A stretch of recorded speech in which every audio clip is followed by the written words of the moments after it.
ঢাকা 17 আসনে নির্বাচন পরিচালনা করার জন্য 59 জন পেশাদার সাংবাদিক যারা বিভিন্ন মেইন স্ট্রিম মিডিয়ার সাথে জড়িত তাদেরকে হচ্ছে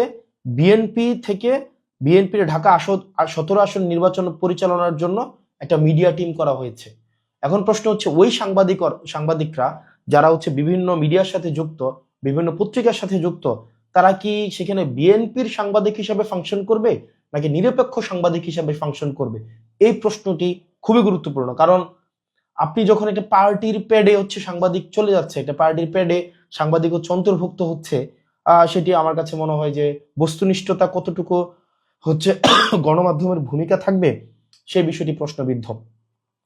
এবং এটা এটা একটা মানে এটা একটা যুগান্তকারী, মানে একটা দৃষ্টান্তমূলক একটা উদাহরণ হয়ে থাকবে যে সাংবাদিকরা একটা যে কোনো একটা রাজনৈতিক দলের পেডে নির্বাচনী পরিচালনার জন্য সেখানে সম্পৃক্ত হয়। এটা এটা সাংবাদিকদের জন্য একটা খুবই দৃষ্টান্তমূলক একটা হচ্ছে উদাহরণ হিসেবে তৈরি হয়ে থাকবে। প্রশ্নটা হচ্ছে আপনারা ওই 59 জন সাংবাদিক আপনারা যারা আছেন তারা কি বিএনপির পাস নিয়ে আপনারা নির্বাচন পরিচালনার আপনারা অবজার্ভ করবেন নাকি হচ্ছে আপনারা ইলেকশন কমিশন থেকে আপনারা পাস নেবেন? এই বিষয়টা হচ্ছে আমাদের ক্লিয়ার হওয়া উচিত। এটা আমাদের জানার আমাদের অধিকার আছে।